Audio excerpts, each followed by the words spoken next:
Hi, I am Katina Horton, the Love and Freedom Toxic Relationship Recovery Coach. And today's Bible teaching is entitled 10 Ways You Know You're Dealing with Emotionally Immature People, Part 4. Today is the last part of this series, right? And before I get into the message, I just want to remind you that we do what? We wear a tie so that we can make an impact, right? That means we're analyzing, we're troubleshooting, we are implementing, we're empowering, and we're impacting the women in our homes, communities, and then where around the world. And the easiest and quickest way for you to do that is to do what? Is to hit the like button, right? And to share this message with other people. It could be family members, co-workers, other sisters and brothers in Christ, your business partners, etc., right? And so without further ado, I'm going to go right on into the Bible teaching. And we are on what? Number 7.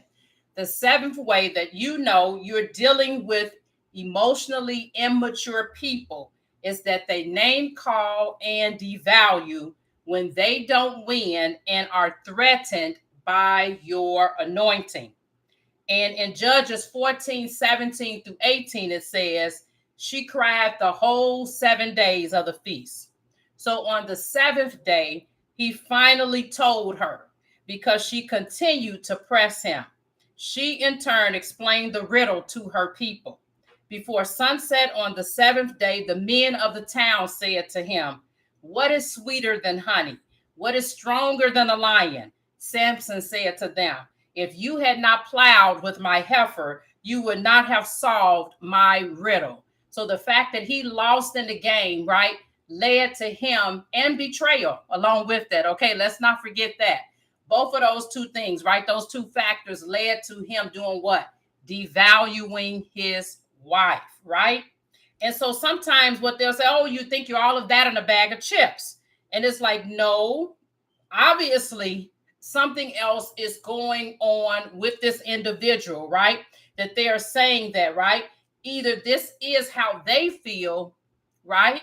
Or what happens is that they're projecting unaddressed insecurity issues that's triggered by your wins and by your anointing, right? And it's not true. Often what they're saying is not true about that individual, right?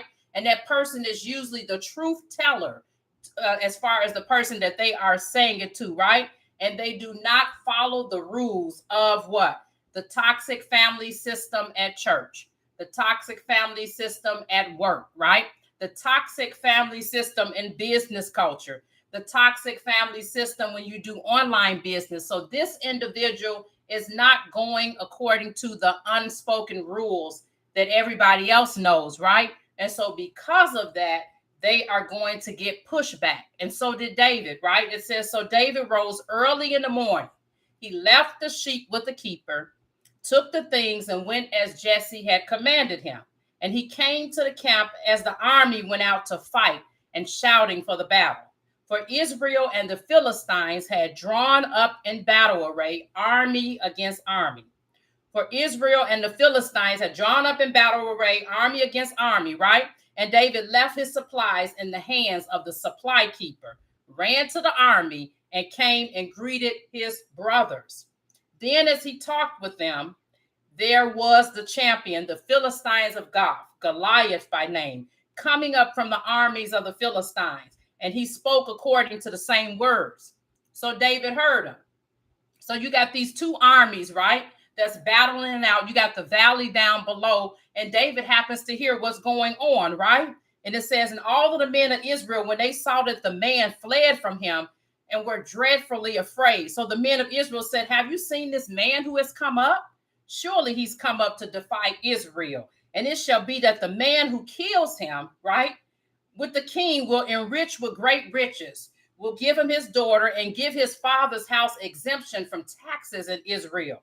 Then David spoke to the men who stood by him, saying, what shall be done for the man who kills this Philistine and takes away the reproach from Israel? For who is this uncircumcised Philistine that he should defy the armies of the living God? And the people answered him in this manner, saying, so shall it be done for the man who kills him. Now Eliab, his oldest brother, heard when he spoke to the men. So he's listening to David talk to the other men on the battlefield. Eliab's anger was aroused against David, and he said, "Why did you come down here? And with whom have you left those few sheep in the wilderness? I know your pride and the insolence of your heart, for you've come down to see the battle." And David said, "What have I done now? Is this not a cause?" Then he turned from him toward another and said the same thing. And these people answered him as the first ones did. So in this situation here, what Eliab did is that he devalued David's calling and his anointing and asking him about like who you left those little few sheep with, right? So that's right off the back. He had a problem with it, right?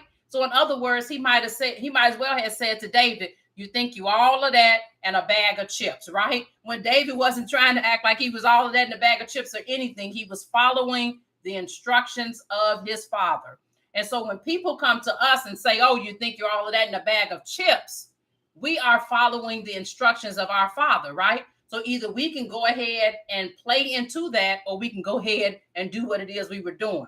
David didn't pay that a bit of mind, right? That was neither here nor there. He kept on talking to the men, trying to find out the information that he wanted to know. And so with us, it has to be the same thing. When people are trying to become a distraction with our calling, making statements like that, right?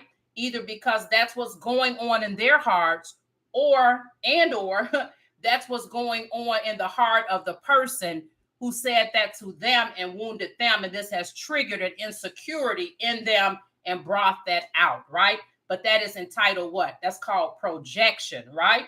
And so either way it goes, it doesn't feel good, right? And that's a soul wound, right? Anytime that happens, they are doing what?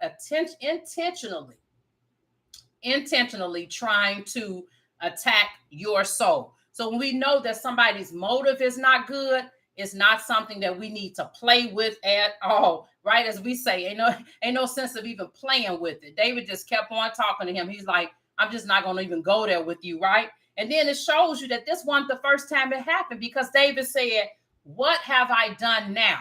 Right? So how many times had his brother Eliab and his other brothers done this to him?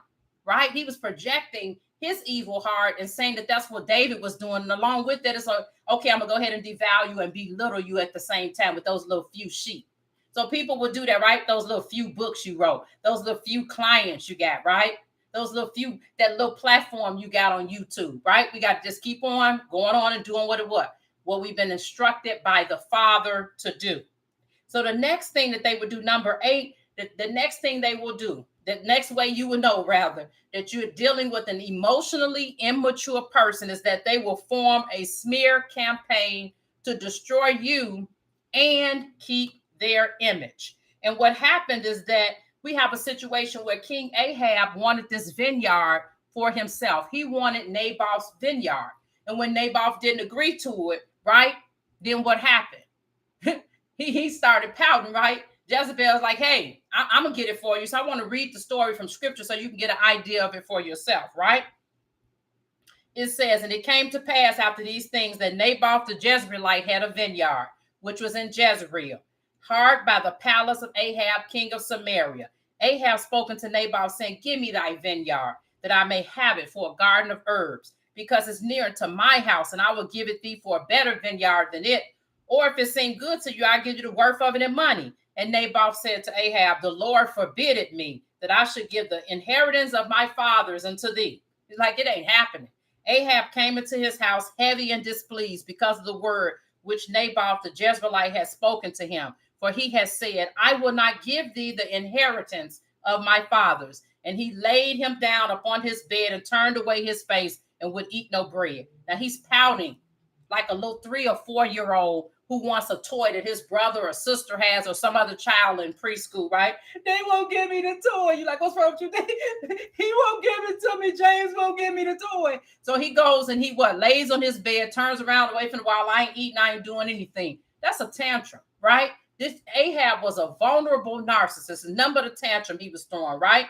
And it said, and Jezebel, his wife, said it to him, "Dost thou now govern the kingdom of Israel?" She's like, "Hey, aren't you in charge here?" And then she said, "Arise and eat bread. Let thy heart be merry. I'll give thee the vineyard of Naboth the Jezreelite." Talk about being very emasculating, right? So she wrote letters in Ahab's name and sealed them with his seal and sent the letters unto the elders and to the nobles that were in his city, dwelling with Naboth. And she wrote in the letter saying, proclaim a fast and set Naboth on high among the people, and set 2 men, sons of Belial, before him to bear witness against him, saying, thou blasphemest God and the king, and then carry him out and stone him that he may die. So this is a smear campaign, right? You going to court with your narcissistic partner, and all of a sudden before court, he's calling up your mama, your daddy, your grandmama, your granddaddy, going all the way down the line, right? Backwards and forwards and through the generations, right? To make sure he's got all of these people on his side so he can run your name down through the mud with them. Because remember, he got in good with them before what? Before you guys even got married. So that way, right, you can borrow my car if you want to, right? You can have this, you can have that. So he got in good with them so that what? When everything hit the fan, as they say, right, and he gets to that devaluing stage, and you start telling your family about what's going on. Now, I know that couldn't be Robert. I know Robert wouldn't be doing that, right? I know that couldn't be John. No, you got that mixed up. I know he couldn't be doing that to you, right? Then it looked like you are the crazy one, right?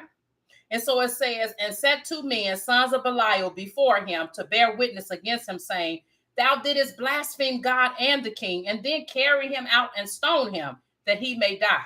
And the men of his city, even the elders and the nobles who were the inhabitants in his city, did as Jezebel had sent unto them. And as it was written in the letters which she had sent unto them, they proclaimed a fast and set Naboth on high among the people. Now, I call that gaslighting by actions. Anytime you're going to sit up there and proclaim a fast so that you can intentionally kill someone and put God's name on it, that's gaslighting. That is gaslighting by actions. And I say gaslighting by actions because the reality was they were setting this up, right? They had a plot, their intention, right? Jezebel's her heart was wicked, and her intention was to smear Naboth's name, right? And to have these 2 witnesses to falsely accuse him. And so that way they can do what? All the people could stone him.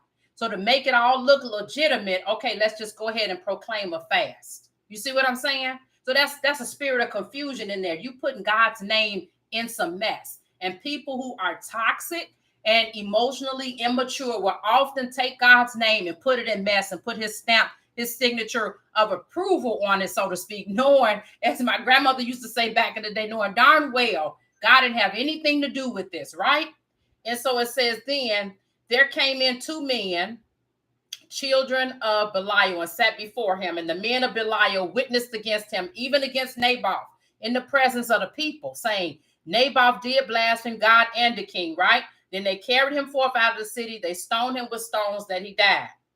Then they sent to Jezebel, saying, Naboth is stoned and is dead. And it came to pass, when Jezebel heard that Naboth was stoned and was dead, that Jezebel said to Ahab, arise.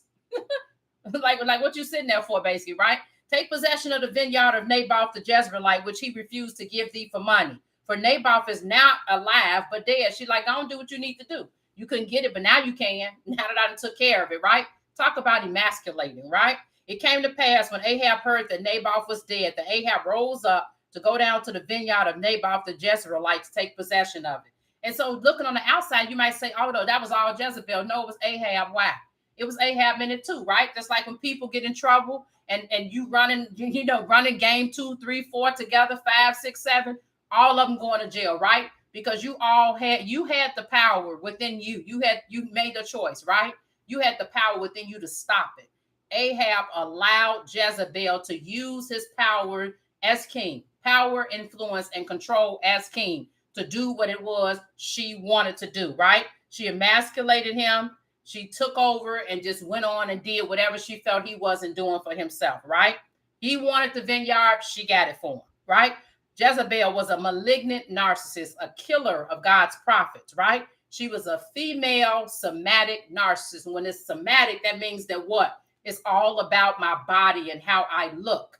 And then if it's a cerebral narcissist, it's all about how much they know, right? And so she was all into her appearance, right? All into emasculating men, because that's what female narcissists do, right?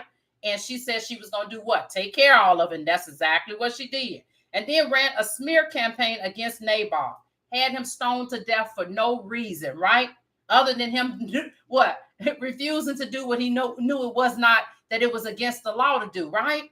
And so, like I said, Ahab was a vulnerable narcissist. And when you're dealing with this vulnerable narcissist, they will often cry, they'll be dramatic, the whole 9 yards, right? Oh, I have this love for this kind of people, that kind of people. It's all the guys. When you first meet a vulnerable narcissist, they pull you in by telling you way too much. And a lot of this stuff will be true. They'll tell you way too much about their background as soon as you meet them.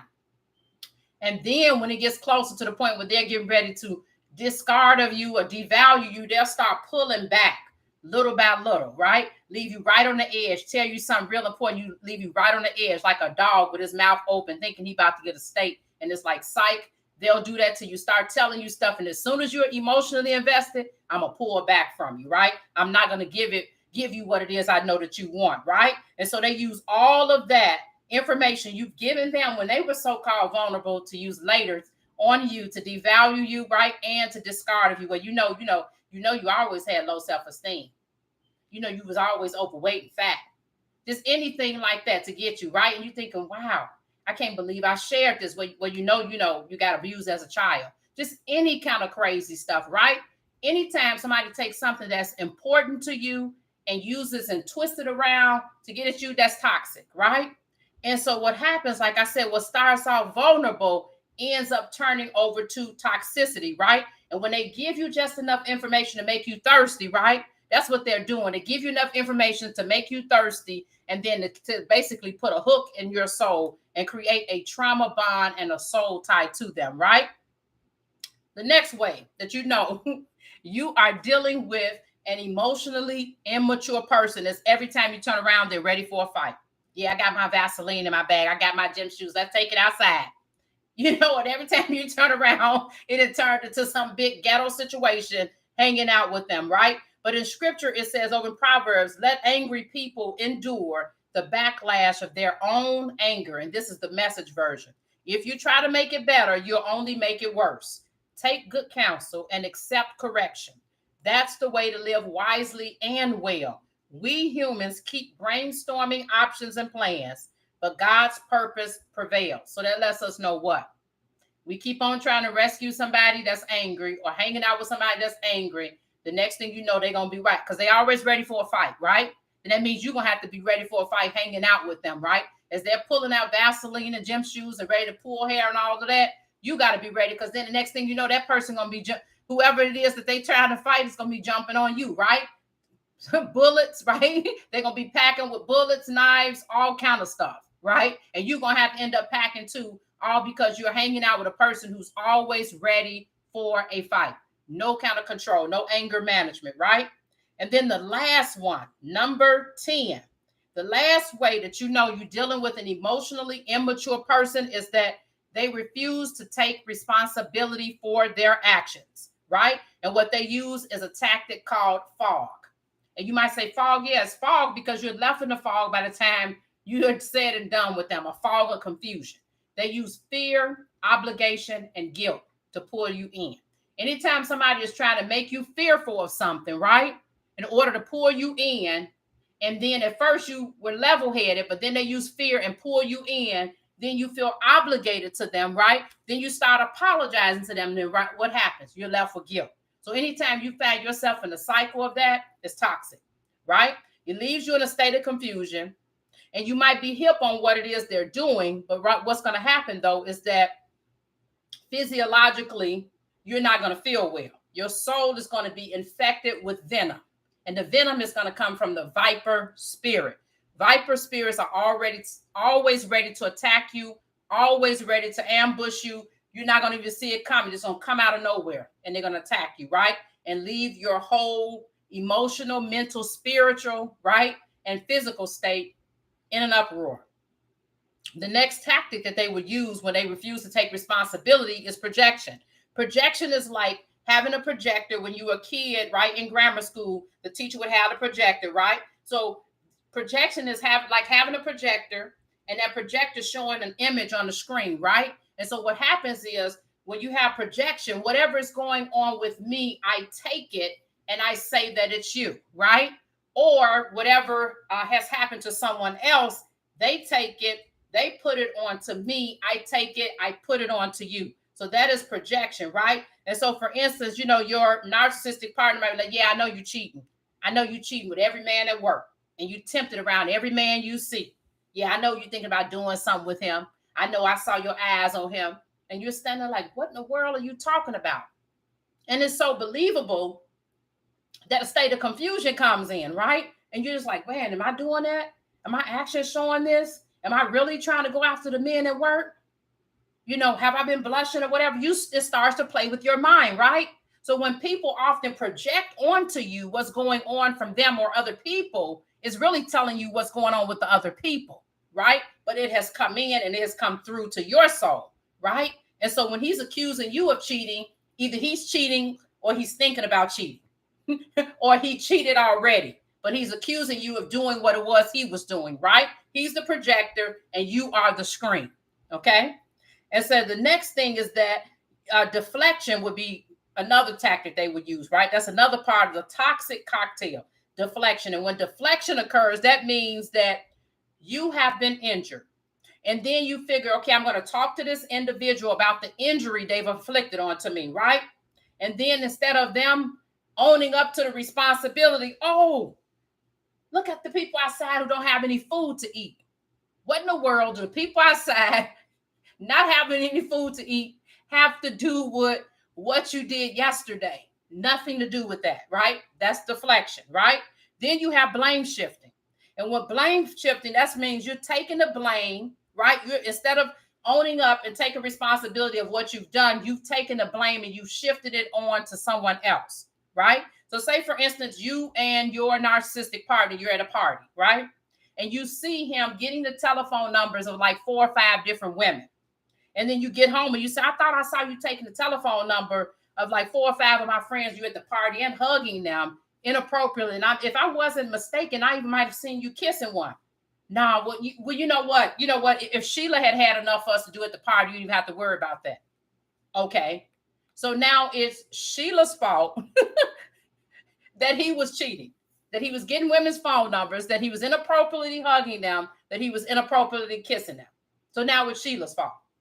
You see what I'm saying? It's Sheila's fault.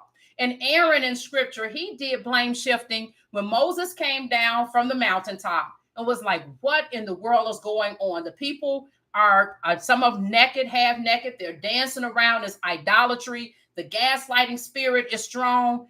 Aaron had constructed this golden calf.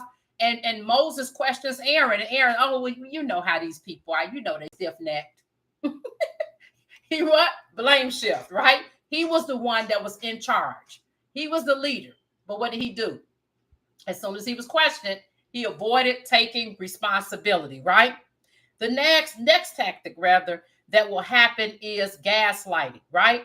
And gaslighting is someone wants to do something to you, right? They want to escape responsibility for it. They want to have power and control over you.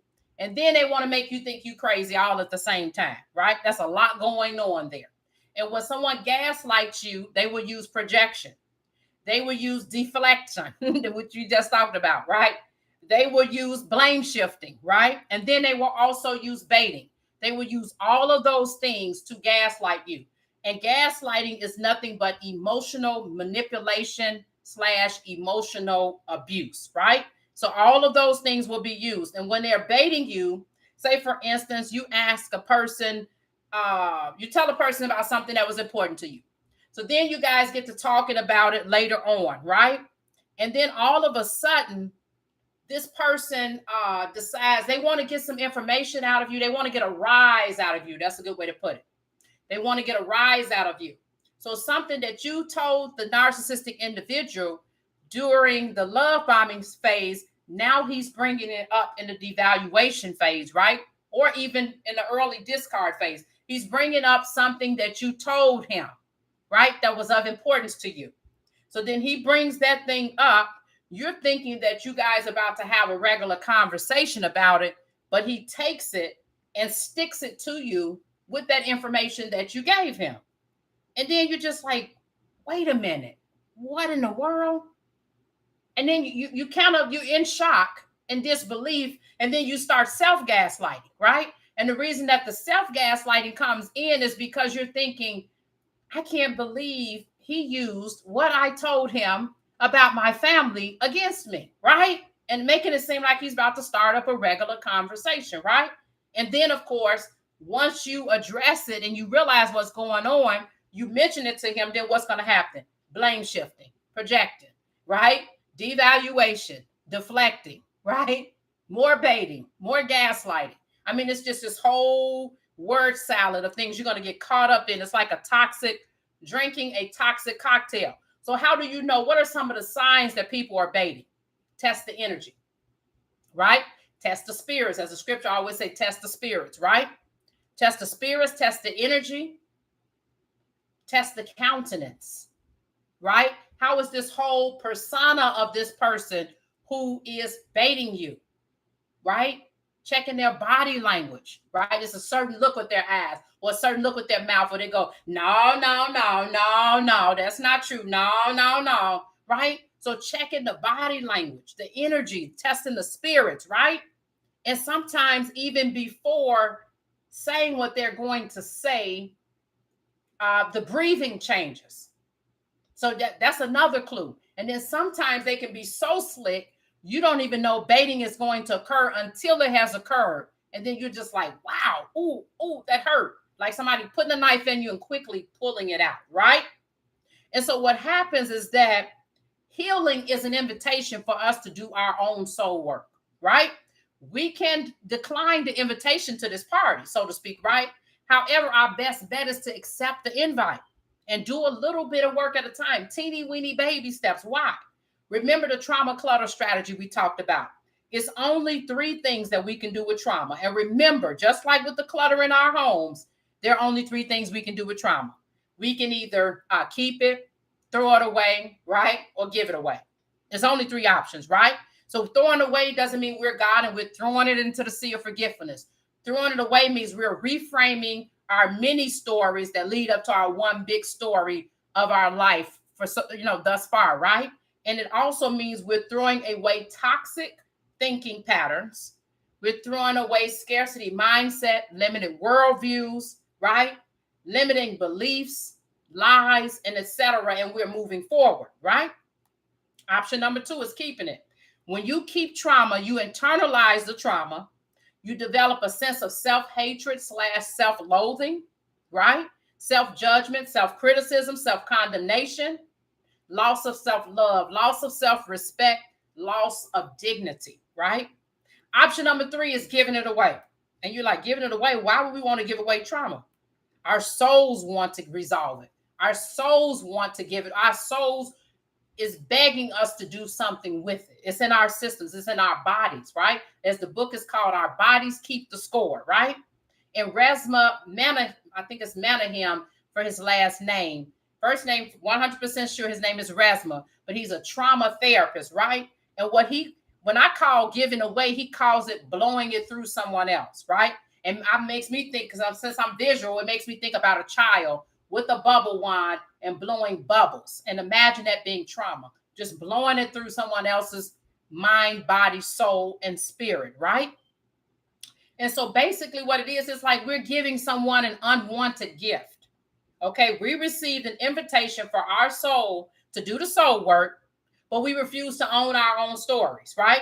Our souls are trying to release the trauma. Our bodies are trying to release and resolve, right? The trauma by taking those familiar spirits that's associated with the trauma, right?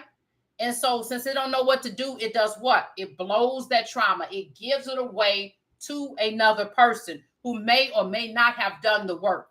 9 times out of 10, what happens though is that the soul is trying to body and soul get rid of the trauma. They're trying to put it into someone else that have done the work. And why is that? Who doesn't like coming home to a clean house? Think about it. When you open the door, and if you got teenage kids, you're like, ain't nobody cleaned up in here. And you just came home from work, right? Or wherever, from church or wherever you've gone out to, right? Having a family reunion, coming home or get together with friends. Who doesn't like to come home to a clean house? And so it's the same thing when it comes to trauma, unresolved trauma in our souls. those spirits, the familiar spirits and unclean spirits associated with that trauma, wants a clean house, right? And so what happens is like, oh, it automatically recognizes, oh, he's done his work, she's done her work. Okay, I'll go and hop in there. You see what I'm saying? And so what happens is that a soul that has been swept clean, right, is going to be clean and nice and clean, but it's an opportunity for someone else who have not done the work for them to dump it over and blow it over into our souls, right? But what happens is that it brings friends along with it. Matthew 12:43-45 says, when the unclean spirits has gone out of a person, it passes through waterless places seeking rest, but it finds none. Then it says, I'll return to my house from where I came. And when it comes, it finds the house empty, swept, and put in order. Then it goes and brings with it 7 other spirits, more evil than itself. And they enter and dwell there. And the last state of that person is worse than the first. So also, will it be with this evil generation? So when we don't do our own soul work, our soul looks for somewhere else to dump the trauma on, right? But what happens is if that person's soul has already done its soul work, the state of that person's soul end up being worse than it originally began with, because not only is it not that person's stuff, but whoever is dumping the trauma onto you has also trauma that might be involving 20 different mini stories that make up their whole individual life story, right? And who knows, 20, 30 people in that story. So all that person's junk becomes venom, and it goes over into that other person's soul. And that's why it's so important for us to do our soul work, right? Heal so you don't spill, right? Healing is a gift to yourself, right? It's a gift to us. It's a gift to our children. It's a gift to the people that we love. So when you get to the point, we all going to get to the point where there's a fork in the road, and your soul is going to be ready. We can decline, right, and refuse to RSVP, or we can RSVP and say, I'm ready to do the work. I'm ready to go to that party, right? And healing is hard work. There's going to be pain involved. I'm not going to lie to you, right? But if you choose to decline that invitation, right, and you don't RSVP to doing your own work, you spill. So you want to heal so you don't spill, right? You become the toxic one. You are enough. Reclaim your power, soul, and identity. Reclaim the power, soul, and identity of your calling. Grab your keys to the kingdom and get your inheritance. Again, I am Katina Horton, the Love and Freedom Toxic Relationship Recovery Coach. I love you. Until next time, God bless.